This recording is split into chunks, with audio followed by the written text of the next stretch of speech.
लेकिन औरतों के हाथ में तिरंगा देखकर, संविधान देखकर आप बौखला गए और आप कहने लगे कि संविधान के नाम पर अराजकता फैलाई जा रही है।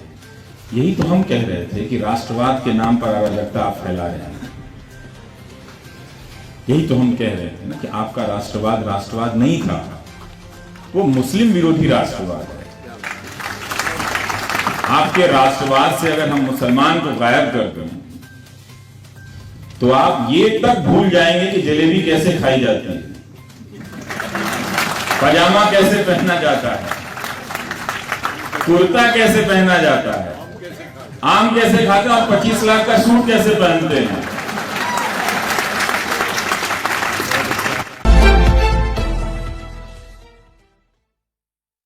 तो नारा लगाते हैं कि मुल्क के गद्दारों को गोली मारो डैश डैश डैश।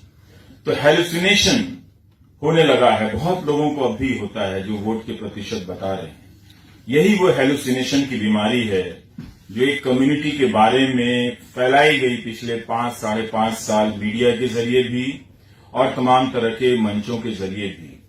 आप इसकी यात्रा देखिए कि 2014 में ये अनऑफिशियल लाइन थी और इसके बोलने के लिए सिर्फ गिरिराज सिंह हुआ करते थे, पर अब ये ऑफिशियल लाइन हो गई है। गिरिराज सिंह इस चुनाव में अनऑफिशियल हो गए। उनके पास जब ये जबान छिन गई कि आपको पाकिस्तानी गद्दार नहीं बोलना है, उनके पास कोई काम ही नहीं बचा बोलने के लिए। और वो बात कौन बोल रहा था? वो बात बोल रहे थे हमारे प्रधानमंत्री, वजीर आजम, हमारे गृह मंत्री बोल रहे थे, हमारे सांसद बोल रहे थे और दूसरे प्रकार के मुख्यमंत्री बोल रहे थे। एक समुदाय को नियंत्रित करने के लिए गोली मारने की भाषा का इस्तेमाल कर रहे थे। ये वो हेलुसिनेशन की बीमारी है। लेकिन इस चुनाव में शाहीन बाग की औरतों ने एक काम किया, उन्होंने दिल्ली को एक्सपोज कर दिया, एक चैलेंज दिया कि हम नहीं हटते हैं। आपने जो अपनी सोच पे जो पर्दा डाला है वो आप हटा लीजिए। तो दिल्ली के एक बड़े हिस्से ने वो पर्दा हटा लिया। ये एक चैलेंज था। अब तक ये होता था कि कहा जाता था कि नहीं, आप मुसलमान हैं, चुनाव के समय मत बोलिए, पीछे हट जाइए, लाइन में मत आइए, तो ये कपड़ा पहनकर मत आइए, वरना वो लोग आ जाएंगे और ये लोग आ जाएंगे। इसके चक्कर में आप पब्लिक स्पेस से इतना पीछे हटते चले गए, इतना बेदखल होते चले गए खुद भी और ये भी जाते रहे। उस स्पेस को शाहीन बाग की औरतों ने हासिल किया कि नहीं, हम पीछे नहीं हटेंगे। आपके जो ख्याल हैं, हम टेस्ट करना चाहते हैं कि क्या आप वाकई हमें पाकिस्तानी समझते हैं, क्या आप वाकई हमें गद्दार समझते हैं, क्या आप वाकई हमें आतंकवादी समझते हैं। और जब हमारे गृह मंत्री अमित शाह ने कहा कि इतना जोर से बटन दबाना कि करंट लगे, तो लोग समझ नहीं सके कि वो क्या कह रहे थे। वो करंट लगाने का एक आनंद उस बीमार जनता को दे रहे थे कि अभी तक हमने तो तुम्हें बीमार बनाया है, अब जब तुम बटन के जरिए करंट लगाओगे उस समुदाय को या वहां उस मोहल्ले में बैठी औरतों को, तो तुम्हें आनंद की प्राप्ति होगी। और उस आनंद की प्राप्ति के लिए जरूरी है कि हम भी जीतें, और जब तक जीत रहे हैं तब तक कोई जाकर बीच बीच में वहां गोलियां चलाते रहे। इसे उन्होंने ऑफिशियल बनाने की कोशिश की, लेकिन ये आया कहां से? ये तो उसी गैस चैम्बर की भाषा है ना, जहां मार दिए जाने से पहले लोगों को कपड़े उतरवा लिए जाते थे ताकि पहचाने जा सके कि कौन मारा गया। तो वो गैस चैम्बर डिटेंशन सेंटर की भाषा बोलने लगे। ये हमारे मुल्क में कभी नहीं हुआ। फिरका परस्ती रही है, इसके सनक में हमने लोगों ने एक दूसरे को मारा है, कोई भी उसमें बेदाग नहीं है इस मामले में। लेकिन यह कभी नहीं हुआ कि मुल्क का गृह मंत्री ये कह रहा हो कि वहां एक खास तरह की औरतें बैठी हैं तो बटन इतना दबाना कि करंट लग जाए। और वो चुनाव नहीं जीत रहे थे, उन्हें पता था कि वो चुनाव नहीं जीत रहे हैं, लेकिन वो जो बीमारी फैलाई है उन्होंने, उसको वो आदत में बदल रहे थे कि अब हम तैयार हैं, ये कहा जा सकता है, ये किया जा सकता है। इसलिए शाहीन बाग की औरतों ने दिल्ली को एक चैलेंज दिया, या तो आप खुद से लड़ो या वो पर्दा हटा दो जिसके पीछे आप बार बार सुरक्षा के नाम पर वोट तो दे आते हो, लेकिन इसको कबूल नहीं करते हो कि आप इस बीमारी के शिकार हो गए हैं, इस हेलुसिनेशन के शिकार हो गए हैं। तो इसलिए शाहीन बाग ने ये एक हेलुसिनेशन की बीमारी को ऑफिशियल कर दिया है कि है ये बीमारी इस शहर में, और वो बीमारी इस चुनाव से नहीं गई। इसीलिए किसी हकीम की जरूरत है इस शहर को, जो सियासत का अखलाक खत्म हुआ। आप भाषा देखिए, हम लोकतंत्र में सबसे पहले अपनी भाषा हार जाते हैं, और भाषा कब हारते हैं? जब बौखला जाते हैं, जब आपके भीतर विचार नहीं होता है, तर्क नहीं होता है, तो तहजीब खत्म हो जाती है।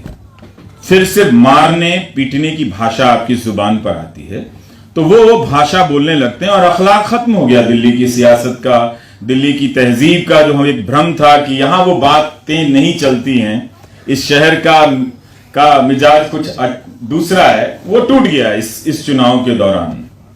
वरना यहां के लोग इस मुगालते में थे कि ये सब तो कहीं बिजनौर में हो जाता है, कभी कभी किशनगंज में हो जाता है, कभी कभी गया में हो जाता है, दिल्ली में नहीं होता है। लेकिन वो जो बिजनौर में हो रहा था, अलीगढ़ में किया जा रहा था, बुलंदशहर में जो किया जा रहा था, उसका प्रयोग दिल्ली में हुआ। इसलिए ये प्रयोग था, संयोग नहीं था। वो जो बेचैनी थी 6 साल से कि कब इस प्रयोग को हम ऑफिशियल कर दें,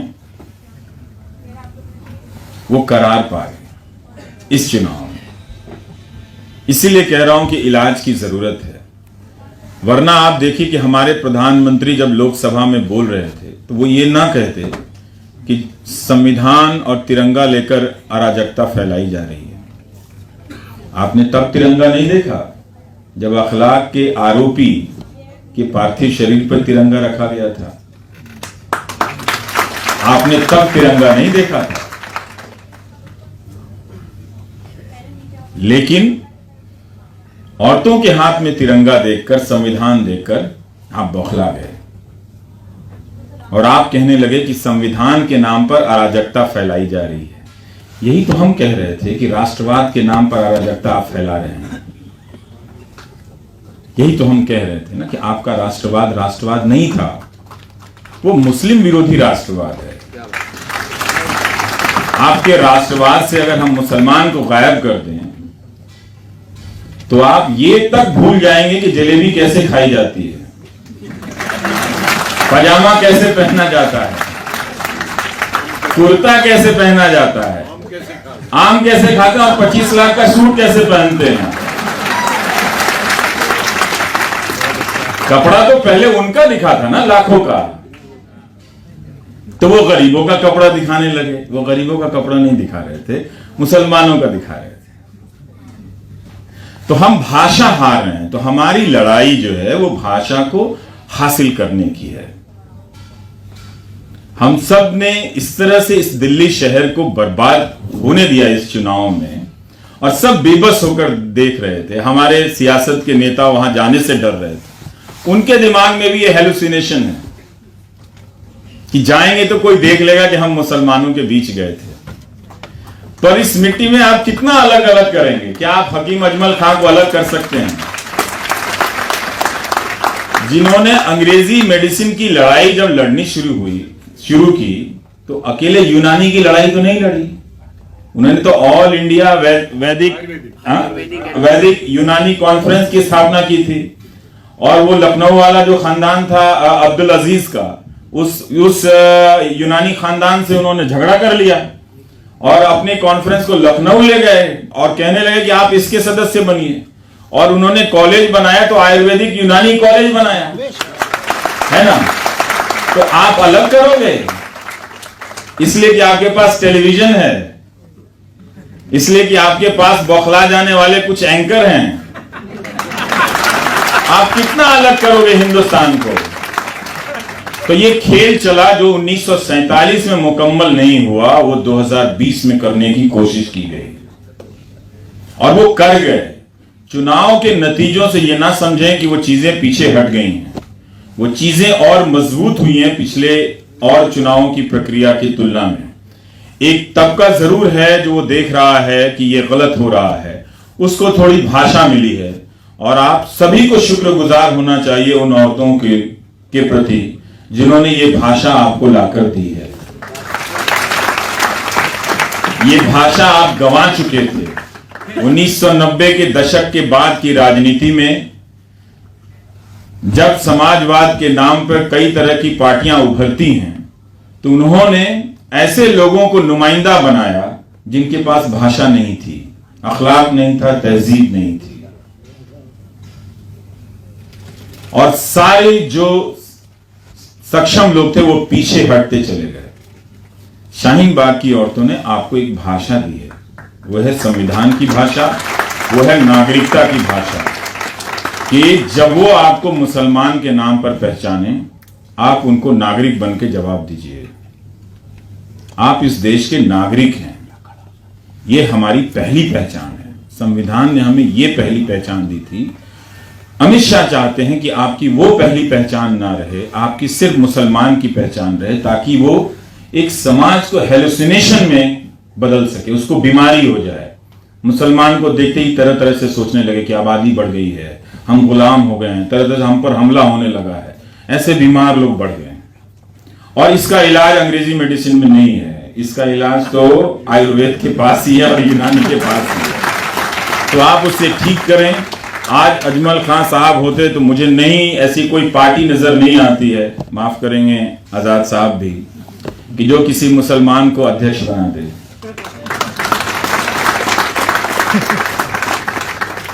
उस पार्टी के नेता भी वहां जाने से डर गए लोग इंडिविजुअल कैपेसिटी में।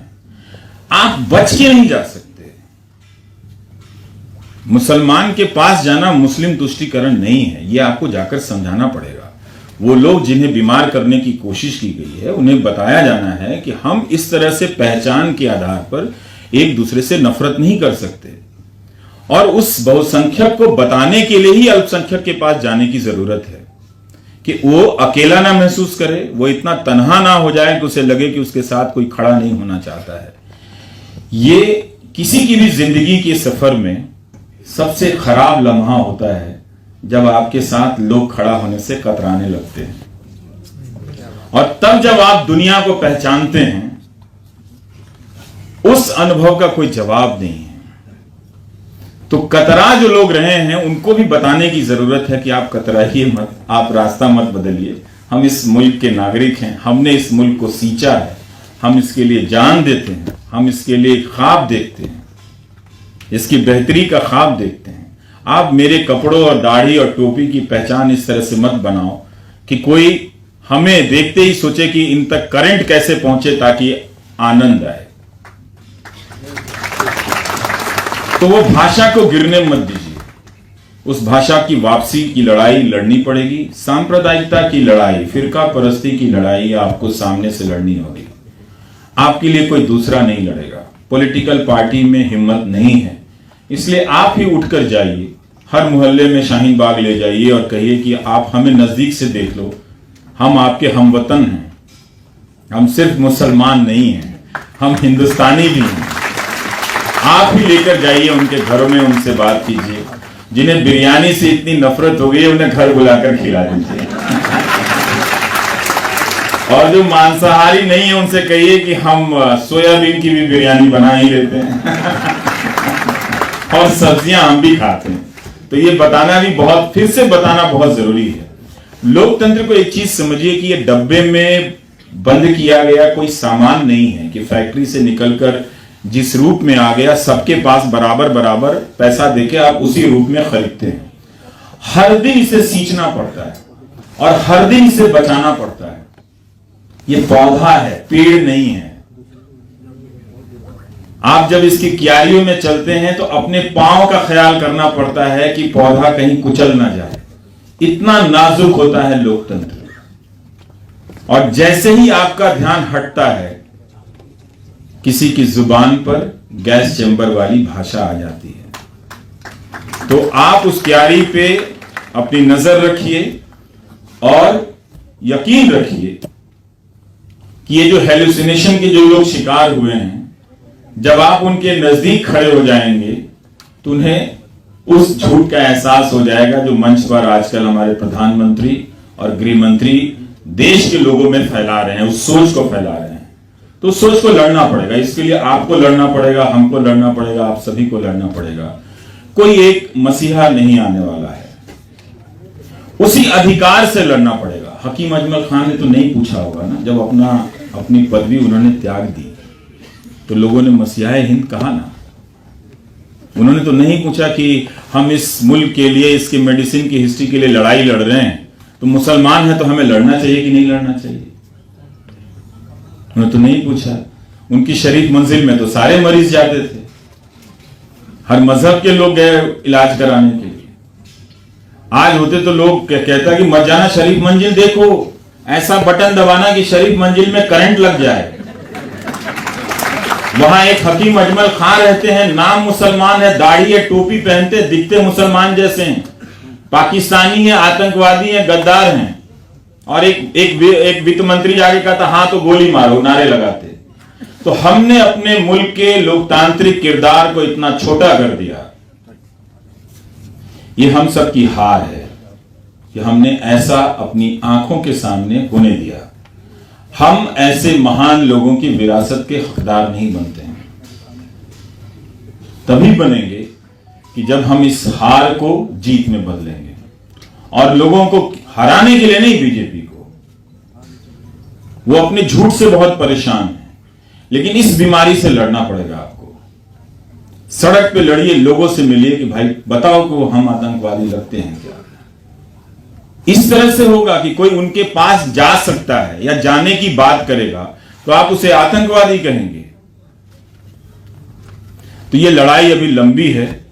एक छोटी मोटी मंजिलों से आप ज्यादा उत्साहित ना हो, क्योंकि उनकी जो तैयारी है, उनके जो साजो सामान है, उसके सामने हम लोग बिंदु के समान हैं। पर कई बार रेखाएं वहीं से निकलती हैं जहां बिंदु होती है। थैंक यू, बहुत बहुत शुक्रिया आप सभी का। मुझे जाना पड़ेगा, मुझे अच्छा नहीं लगता है कि इस तरह से बीच में जाना, पर क्या करें, 9 तो 9 ही बजे बजता है। Thank you sir.